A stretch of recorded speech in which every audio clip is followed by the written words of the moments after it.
சதுரங்க பிரியர்கள் அனைவருக்கும் வணக்கம். ஸோ இன்னைக்கு நில்ஸ் கிரிண்டேலியஸ்க்கும் மேக்னஸ் கார்ல்சனுக்கும் நடந்த ஒரு ஸ்ட்ராட்டஜிக்கான ஒரு கேம் வந்து நம்ம இன்னைக்கு பார்க்க போகிறோம். இந்த கேம் வந்து தேப்பே சிக்மன் அண்ட் கோ அப்படின்னு சொல்லி அந்த டோர்னமெண்ட்டு ரவுண்ட் நம்பர் 2 ஆக்சுவலாக. ஸோ ரொம்ப நாளைக்கு அப்புறம் கார்ல்சன் வந்து கிளாசிக்கல் டோர்னமெண்ட்டுக்கு வந்து ரிட்டர்ன் ஆகிருக்கிறாரு. ஸோ ரொம்ப பார்க்குறதுக்கு எக்ஸைட்டிங்காக இருக்கும்னு சொல்லி எல்லாருமே வந்து பார்த்திங்கன்னா வெயிட் பண்ணிகிட்ருக்காங்க.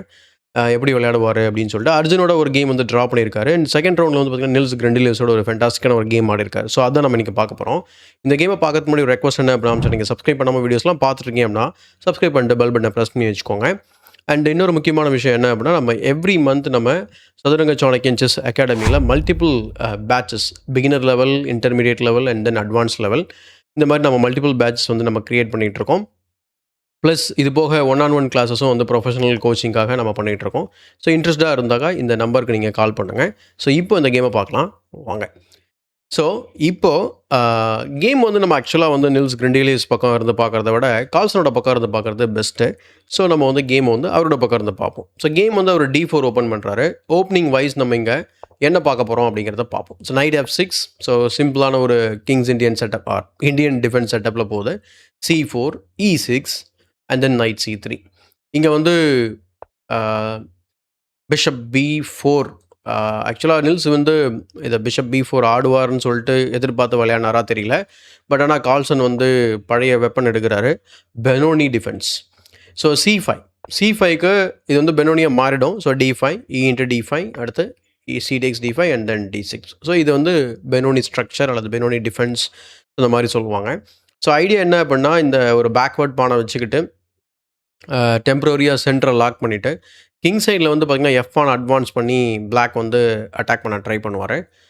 ஒயிட் வந்து பார்த்திங்க அப்படின்னா இந்த நைட்டை வந்து ரீமனரிங் பண்ணி இந்த D6 வந்து ப்ரெஷர் பண்ண பார்ப்பார். ரொம்ப ஸ்ட்ராட்டஜிக்கான ஒரு பேட்டில் தான். So E4. ஸோ உடனே E4 ஆடுறாரு. அதுக்கு G6. ஏன்னா பிஷப் இனிமேல் இங்கே எங்கேயும் போக முடியாது. ஸோ ஆப்வியஸ்லி பிஷப்பை ஃபேன் கட் ஆஃப் பண்ணணும். So bishop to E2, bishop G7, அடுத்து பிஷப் E3. ஸோ எல்லாமே நார்மலான டெவலப்பிங் மூவ் தான். எதுவும் நம்ம புதுசாவோ இல்லை எக்ஸ்ட்ராடினரி மூவ் எதுவுமே நம்ம பார்க்கல. So knight F3 developing move, bishop to G4 another developing move, பின்ன அதுக்கப்புறம் knight to D2. So knight to D2, bishop takes E2, queen takes, bishop takes E2க்கு குயின் டேக்ஸ் E2. ஸோ இந்த manoeuvring வந்து ரொம்ப ரொம்ப நார்மலான ஒரு மெனூரிங் தான். ஜஸ்ட்டு இந்த நைட்டை மூவ் பண்ணிட்டு லைட் ஸ்கொயர் பிஷப் வந்து எக்ஸ்சேஞ்ச் பண்ணுறது. ஏன்னா சென்டரில் வந்து ஒயிட்டுக்கு வந்து லைட் ஸ்கொயர் பிஷப் இருக்குது அப்படிங்கிறதுனால, லைட் ஸ்கொயர் பான் இருக்குது அப்படிங்கிறதுனால அதை வந்து எக்ஸ்சேஞ்ச் பண்ணுறாரு. அண்ட் அதுக்கப்புறம் இந்த நைட் எங்கெங்கே போக போகுதுன்னு பார்த்தா ரொம்ப சிம்பிள். நைட் C4 போய்ட்டு D6ல் வந்து ப்ரெஷர் இன்சர்ட் பண்ணும். So knight B D7 develop பண்ணுறாரு. ஸோ லேட்டராக வந்து பார்த்திங்கன்னா E5க்கு கூட வரலாம். So castles. ஸோ ரெண்டு பேரும் வந்து பார்த்திங்கன்னா கிங் சைடு கேசல் பண்ணியாச்சு. ஸோ அதுக்கப்புறம் நைட் டு E8. ஸோ ஜென்ரலாக இந்த நைட் வந்து பார்த்திங்கன்னா பின்னாடி கொண்டு வரதுக்கான முக்கியமான காரணம் F-பானை ரோல் பண்ணுறது தான். ஸோ அதனால் உடனே ஒயிட் வந்து அதை பண்ணி ஆகணும். ஸோ அதனால் அவர் என்ன பண்ணுறாரு அப்படின்னா பான் F4 வந்து கொண்டு வராரு. ஸோ இந்த இடத்துல ஆக்சுவலாக ஒரு 2 கேம்ஸ் இருக்குது கிராண்ட் மாஸ்டர்ஸ் லெவலில். ஸோ அதில் வந்து பார்த்திங்கன்னா ஜென்ரலாக பிஷப் F4 வந்து இங்கே ஆடிருக்கிறாங்க. ஜஸ்ட்டு இந்த ப்ரெஷர் வந்து இங்கே போடுறது. அண்ட் இந்த பொசிஷனில் வந்து F5 வந்து விளையாட முடியும். ஏன்னா நைட் வந்து பார்த்திங்கன்னா இங்கே நீங்கள் பேக் ரேங்க் கொண்டு போனீங்க இல்லையா, நீ அங்கேயே தான் இருக்கணும் அப்படின்றதுக்காக தான் இந்த மூவ். அதுக்கப்புறம் E takes F5 and then rook takes F5. So இது வந்து பிளேயபிள் ஆர் இதுக்கு முன்னாடி ஆடிருக்காங்க. பட் இந்த மூவ், இந்த F4 மூவ் வந்து புது மூவ். ஸோ வந்து F4 ஆடுறாரு. பின் அதுக்கப்புறம் F5. ஸோ F5க்கு E takes F5 and then G takes F5. So இந்த இடத்துல ஏன் ரூக்கால வெட்டலை அப்படின்னு பார்த்தோன்னா, பெருசாக நமக்கு வந்து ஒன்றும் இஷ்யூ கிடையாது. பெரிய இஷ்யூ ஒன்று இருக்குது. என்னென்னா இங்கே பாருங்கள், இந்த 2 நைட்டில் எந்த நைட் வேணாலும் வந்து பார்த்திங்கன்னா எஸ்பெஷலி D நைட், ஏன்னா அது செகண்ட் ரேங்கில் இருக்குது, அதை இம்ப்ரூவ் பண்ணணும். ஸோ D நைட் வந்து சென்டரில் வந்து E4 ஸ்கொயரில் உட்காந்து சரியான காமெடி பண்ணிகிட்ருக்கோம். ஸோ தேவையில்லாமல் ப்ரெஷர் இன்சர்ட் பண்ணிகிட்ருக்கோம். அந்த நைட்டை கிக் பண்ணுறதுல அவ்வளோ ஈஸியான விஷயமும் கிடையாது. அப்போ இதனால தான் வந்து பார்த்திங்கன்னா இந்த G பானால் வெட்டுறாங்க. அப்போ தான் வந்து இந்த சில சென்சிட்டிவான ஸ்கொயர்ஸை பானால் கவர் பண்ண முடியும். ஸோ பிஷப் டு F2, பின் அதுக்கப்புறம் நைட் டு C7. ஸோ நைட்டை வந்து பார்த்திங்கன்னா ரீரோட் பண்ணுறாரு. அண்ட் அதுக்கப்புறம் நைட் F3 வருது. அதே போல் இந்த இடத்துல நைட் C7 வைக்கிறதுக்கு முக்கியமான காரணம் இந்த செக் வந்து பார்த்திங்கன்னா அநாயகமாக இருக்கும், அதை கவர் பண்ணுறாரு. இன் சம் கேசஸில் வந்து பார்த்திங்கன்னா knight G5 followed by knight E6ம் வரலாம். ஸோ நைட் F6 போகிறாரு. பின் அதுக்கப்புறம் queen to D3 threatening this pawn. இது பெரிய த்ரெட்டுன்னு நம்ம சொல்ல முடியாது. ஏன்னா இங்கே டிஸ்கவர்ட் அட்டாக் இருக்குது. நைட் டேக்ஸ் D5 வரலாம். அதனால் ஜஸ்ட்டு அவர் வந்து பார்த்தீங்கன்னா, எப்படியும் ரூக் E8 இங்க வரதுக்கான வாய்ப்புகள் இருக்கு. ப்ளஸ் இங்க பானுக்கும் அட்டாக் இருக்கு. ஸோ, அதனால சிம்பிளா குயின் D3 போயிட்டு, அத வந்து டிஃபெண்ட் பண்றாரு. அதுக்கப்புறம் பான் டூ B5. அண்ட் இந்த பொசிஷன்ல இன்னொரு இன்ட்ரஸ்டிங்கான ஒரு மூவ் இருக்கு ஆக்சுவலா. என்னன்னா, knight to G5. Knight to G5 try பண்ணலாமாங்க? E6ல போய் நம்ம உட்கார்றது முடியுமா? நம்மளால can we maintain the knight on E6 square அப்படின்னு பார்த்தோன்னா, ஆக்சுவலா முடியாது. ஏன்னா, குயின் டூ D7 விளையாடலாம். நைட் E6 ஒயிட் விளையாடும்போது ரூக் F E8 விளையாடலாம். அப்போ என்ன ஆகுது அப்படின்னா, உங்களுக்கு இந்த நீங்க உட்கார்ந்துட்டு இருக்க அந்த சப்போர்ட்டிங் பாயிண்ட் வந்து ஆக்சுவலா பிரேக் ஆக போகுது டாக்டிக்கலா. எக்ஸாம்பிளுக்கு rook F E1 and then we can simply take the pawn. அவ்வளோதான். நான் யுவர் என்ன சொல்றது? இப்போ நீங்க வெட்டி தான் ஆகணும். இல்ல ட்ரேட் பண்ணுவீங்க. அண்ட் தென் உங்களுக்கு ஒரு pawn down. So queen to D3, pawn to B5. இது வந்து ரொம்ப ரொம்ப ஒரு சூப்பரான ஒரு மூவ் ஆக்சுவலா. கால்சன் ஸ்ட்ராட்டஜிக்கா இங்க வந்து விளையாடுறாரு. என்னன்னா, இப்போ வந்து அவரு பி பானை வந்து குடுக்குறாரு. எதுக்காக அப்படின்னு சொல்லி பார்த்தா, knight takes B5, queen takes B5 and then rook B8. ஒரு சின்ன ஆக்டிவிட்டிக்காக. B5 வந்து அவருக்கு கிடைக்கும். ப்ளஸ் வந்து பார்த்தீங்க அப்படின்னா, இந்த இந்த பொசிஷன்ல வந்து அந்த நைட் ஒரு ஒரு சுப்பீரியர் நைட்ட ஒரு இன்ஃபீரியர் நைட்டோட ட்ரேட் பண்ணியிருக்கிறாரு. ஒரு பானை குடுத்து. இப்போ இந்த B5 வழியா என்ன பண்றாரு அப்படிங்கிறத பார்ப்போம். ஸோ குயின் D3 போயிடுறாரு. பின் அதுக்கப்புறம் நைட் E4. ஒன்ஸ் அகெயின் வந்து பார்த்தீங்க அப்படின்னா, இந்த பானை வந்து அவரு இம்மீடியட்டா கேப்சர் பண்ணல. Rook tax B2. ஏன்னா குயின் டேக்ஸ் F5 இருக்கு. இயர்லியரா வந்து பார்த்தீங்கன்னா, இங்க டபுள் நைட் வந்து அட்டாக் பண்ணிட்டு இருந்தது. அப்போ வந்து டிஸ்கவர்ட் அட்டாக் பண்ண முடியும். இப்போ டிஸ்கவர்ட் அட்டாக் ஒர்க் அவுட் ஆகாது. அதனால ரூக் டேக்ஸ் B2 வந்து விளையாட முடியல. ஸோ நைட் E4 போட்டு பிஷப்பை வந்து அன்லீஷ் பண்றாரு. அதே போல திரும்ப ரூக் B1 ஆனதுக்கப்புறம் அவரால இந்த பானை வெட்ட முடியும். ஆனா அவர் வெட்டல. ஸோ இந்த பொசிஷன்ல நீங்க வந்து பிளாக் பீஸ் ஹேண்டில் பண்ணீங்க அப்படின்னா, நீங்க என்ன மூவ் பண்ணுவீங்க அப்படிங்கிறத கமெண்ட்ல பதிவு பண்ணுங்க.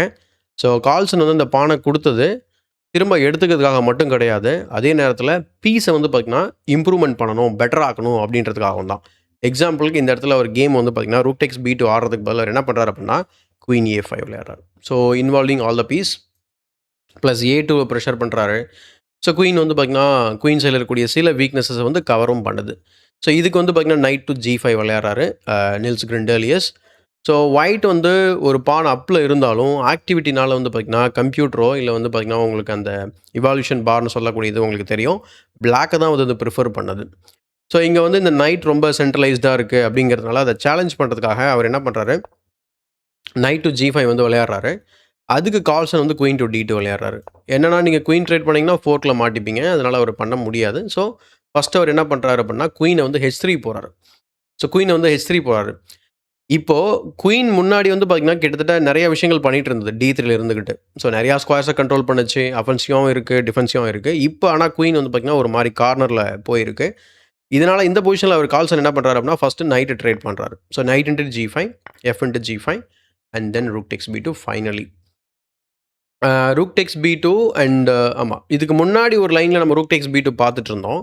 அப்ப என்ன ஆயிருக்கும் அப்படின்னா, ஒயிட்டோட ரூக் வந்து பார்த்தீங்கன்னா, ட்ரேட் பண்ணதுக்கப்புறம் இந்த ரூக் வந்து ஆக்டிவேட் ஆகும். ஸோ அதனால தான் அவர் ஆக்சுவலா பண்ணல. அந்த இடத்துல நான் சொல்ல மறந்துட்டேன். ஸோ ரூக் டேக்ஸ் B2 அதுக்கப்புறம் குயின் டேக்ஸ் B2. ஸோ இப்போ பார்த்தீங்கன்னா, அந்த பான ரெக்கவர் பண்ணியாச்சு. இப்போ என்ன அச்சீவ் பண்ணியிருக்காரு அப்படின்னு நல்லா பார்த்தோம்னா, கால்சனுக்கு சி பான் வந்து ஒரு பாஸ் பான். அண்ட் இந்த A2 பான கலெக்ட் பண்ணிட்டாரு அப்படின்னா, இந்த பானும் பாஸ் பான் ஆயிடும். இதில ஒரு முக்கியமான விஷயம் என்ன அப்படின்னா, 2 பிஷப்பையும் கம்பேர் பண்ணி பாருங்க. கால்சனோட பிஷப் வந்து பார்த்தீங்கன்னா, குயினிங் ஸ்கொயரையும் கண்ட்ரோல் பண்ணுது. ஸோ இது ரொம்ப ரொம்ப டேஞ்சரான ஒரு விஷயம்.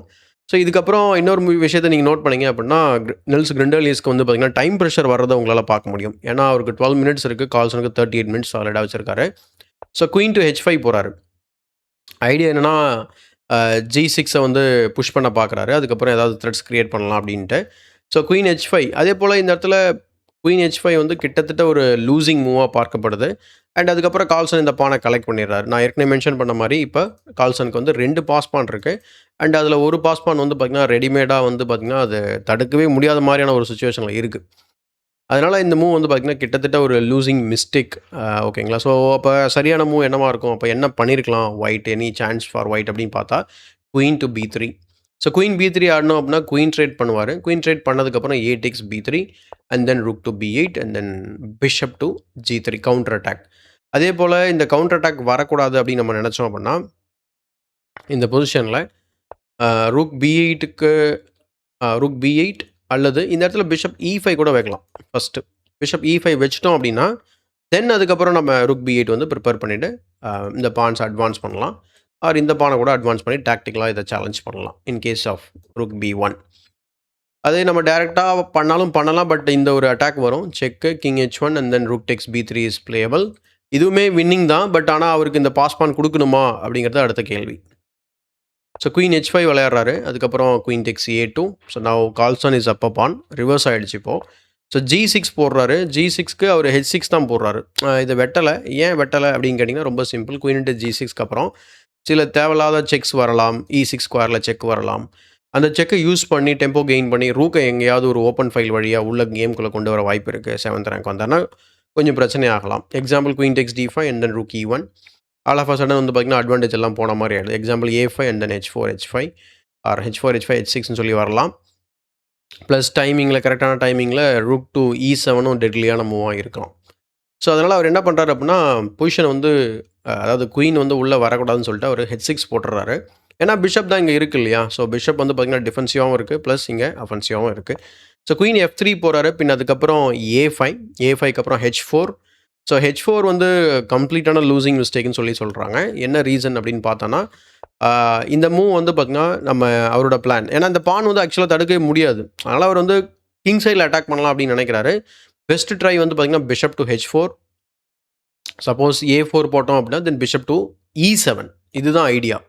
இப்போ நீங்க ரூக்க வந்து மூவ் பண்ணி ஆகணும். அப்படி ரூக்க மூவ் பண்ணும்போது இந்த பான் வந்து ஃபால் ஆகும். ஸோ அட்லீஸ்ட் இந்த இப்போ ரூக்க பார்த்தீங்கன்னா, இங்கேயும் வைக்க முடியாது, இங்கேயும் வைக்க முடியாது. அப்போ என்ன ஆகும் அப்படின்னா, is crashing through actually. So very strong move bishop H4. It's not some random move. So அதனால bishop H4 very strong move. அது கண்டுபிடிச்சிருந்தாருன்னா கொஞ்சம் கால்ஸ் வந்து சேலஞ்சிங்கா இருந்திருக்கலாம். அப்போ பிஷப் H4 இந்த ரூக் பிஷப் E7 வந்து த்ரெட் இருக்கு அப்படிங்கிறதுனால, அவர் வந்து குயின் C2 ஆடலாம். To prepare to guard this pawn. And queen C2 sorry. So queen C2 விளையாட முடியும். அண்ட் அதே போல் அவர் அந்த பழைய பிளான் படி போனார் அப்படின்னா, தென் rook B8 preparing rook B2 அல்லது rook B7. Bishop into D6 அடிச்சிங்க அப்படின்னா rook to B3 I think attacking the queen. So இதுவுமே வந்து பார்த்திங்கன்னா வின்னிங் தான். பட் ஸ்டில் வந்து பார்த்திங்கன்னா கொஞ்சம் ஏதாவது அக்யூரேட் டிஃபென்சஸ் இருக்கலாம். பட் டைமிங்கில் கண்டுபிடிக்கிறது ரொம்ப ரொம்ப கஷ்டம். So H4 A4 queen F4 பானை புஷ் பண்ணி போயிட்டே இருக்கிறாரு. ஏன்னா வேறு எதுவும் பெருசாக அவர் பண்ண முடியாது. இந்த இடத்துல ஆனால் ஒரு டீப்பரான ஒரு கேல்குலேஷன் கண்டிப்பாக வந்து கால்சன் இங்கே பண்ணியிருக்கணும். ஏன்னா இதுக்கப்புறம் ஒரு சீரீஸ் ஆஃப் மூவ் வரும். அதுக்கப்புறம் கேம் வந்து முடிஞ்சிடும். ஏன்னா இங்கே குயின் டேக்ஸ் D6 நம்ம கேல்குலேட் பண்ணணும். குயின் செக் நம்ம கேல்குலேட் பண்ண வேண்டியிருக்கு. ஸோ குயின் B2 இப்போ வந்து பார்த்திங்கன்னா ஜஸ்ட் 2 மூவ்ஸில் குயின் பண்ண போகிறாரு. ஸோ பிஷப் டேக்ஸ் C5 இப்போ 2 பானுமே போயாச்சு. So A2 threatening to queen இந்த நெக்ஸ்ட் மூவ். அப்போ குயின் E6 செக். இது எல்லாமே நான் ஏற்கனவே சொன்ன மாதிரி அவர் கேல்குலேட் பண்ணிட்டாரு. இந்த இடத்துல பிஷப் டேக் C5 அப்போ ரூக்குமே அட்டாக்ல இருக்குது. இப்போ செக் வேறு கொடுத்துருக்காரு கிங் H8க்கு அப்புறம். அவர் ஆக்சுவலாக king H2 விளையாடுறாரு. Bishop tax F8 வந்து விளையாடணும் அப்படின்னா then queen D4 check and then you are getting the checkmate. But வந்து அவர் என்ன பண்ணுறாரு அப்படின்னா கிங் H2 விளையாடிடுறாரு. வெட்டுறதுனாலும் வெட்டலாம். பட் வந்து குயின் E5 செக். கிங் H2க்கு இந்த குயின் E5 செக்கு ரொம்ப ரொம்ப கிரிட்டிக்கலான மூவ். ஆர் குயினுமே பண்ணலாம். So queen E5 check, queen takes E5 and then bishop takes E5 check. And இங்கே வந்து பார்த்தீங்கன்னா கிங் H3 விளையாடுறாரு. பின் அதுக்கப்புறம் ரூக் D8. கால்சன் வந்து ரூக் D8 விளையாடுறதுக்கப்புறம் ரிசைன் பண்ணுறாரு. Nils Grandelius. ஸோ இந்த பொசிஷனில்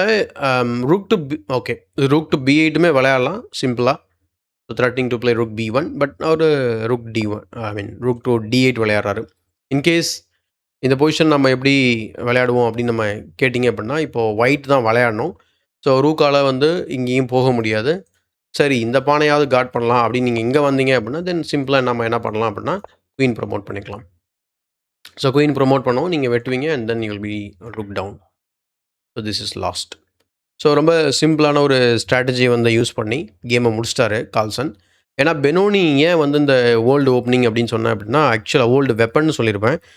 ரீசன் என்ன அப்படின்னா, கால்சன் வந்து ஏர்லியர் டேஸில் அவர் ஒரு அண்டர் 15 ஆர் அண்டர் 16, 17 அந்த மாதிரி ஏஜஸில் இருக்கும்போது, அதுக்கு கீழே இருக்கும்போது நிறையா பெனோனி டிஃபென்ஸ் வந்து அவர் ஆடிருக்கிறாரு. ஸோ அதில் நிறைய சக்ஸஸ் அவருக்கு இருந்திருக்கு. நல்ல அட்டாக்கிங் கேம்ஸ்லாம் ஆடிருக்காரு. ஸோ அதை திரும்ப வந்து பார்த்திங்கன்னா கிளாசிக்கல் கேமில் இன்ட்ரடியூஸ் பண்ணியிருக்காரு. ஐ திங்க் அவர் ரீசெண்டாக இந்த மாதிரி லாஸ்ட் ஃபியூ இயர்ஸில் பெனோனி வந்து விளையாடினாரா அப்படிங்கிறது எனக்கு ஞாபகம் இல்லை. இன்கேஸ் நான் மிஸ் பண்ணால் நீங்கள் கமெண்ட்டில் சொல்லுங்கள். ஸோ அதுதான். ஸோ கண்டிப்பாக கால்சனோட கம்பேக் உங்கள் எல்லாருக்கும் பிடிச்சிருக்குன்னு நான் நினைக்கிறேன். So Carlsen is back to classical tournament. எதனால் விளையாடுறாரு அப்படிங்கிற மோட்டோ எதுவும் தெரியாது. ஏன்னா நார்வே செஸ்ஸை தவிர நான் எதுவும் விளையாட மாட்டேன் அப்படின்னு தான் ஆக்சுவலாக சொல்லியிருந்தாரு. பட் இப்போ வந்து இதில் ஆடிருக்காரு. So what you think about this அப்படிங்கிறத கமெண்ட் செக்ஷனில் சொல்லுங்கள். அண்ட் இந்த வீடியோ பிடிச்சா லைக் போடுங்க, மறக்காமல் தமிழ் செஸ் சேனலை சப்ஸ்கிரைப் பண்ணி வச்சுக்கோங்க. உங்களோட குழந்தைங்களுக்கு இல்லை யாருக்காவது செஸ் கிளாஸஸ் வந்து தேவைப்பட்டுச்சு அப்படின்னா, if they are under 12 or 13, so நம்மளுடைய அகாடமியில் வந்து நீங்கள் என்ரோல் பண்ணலாம். மினிமம் ஏஜ் வந்து பார்த்திங்கன்னா ஆன்லைனில் ஐடியலான ஒரு ஏஜ் வந்து 5க்கு மேலே அல்லது 6 வந்து ஐடியலான ஏஜ். அதுக்கு அந்த 6 to 12 or 13 அந்த ஏஜ் கேட்டகரியில் இருந்தீங்க அப்படின்னா குரூப் கிளாஸும் அவைலபிளாக இருக்குது, 1-on-1 கிளாஸும் அவைலபிளாக இருக்குது. ஸோ இன்ட்ரெஸ்ட்டாக இருந்தால் அப்படின்னா நீங்கள் நம்ம வெப்சைட்டை விசிட் பண்ணுங்கள் அல்லது வாட்ஸ்அப் நம்பர் கொடுத்துருக்கோம், அதில் நீங்கள் மெசேஜ் அனுப்பி உங்களோட ட்ரையல் கிளாஸை புக் பண்ணலாம். பிடிச்சிருந்தா நீங்கள் என்ரோல் பண்ணிக்கலாம். ஸோ இதே போல் ஒரு பயனுள்ள வீடியோவுடன் உங்களை சந்திக்கும் வரை உங்களிடம் இந்த விடைபெறுவது உங்கள் சதுரங்க சாணக்கியன்.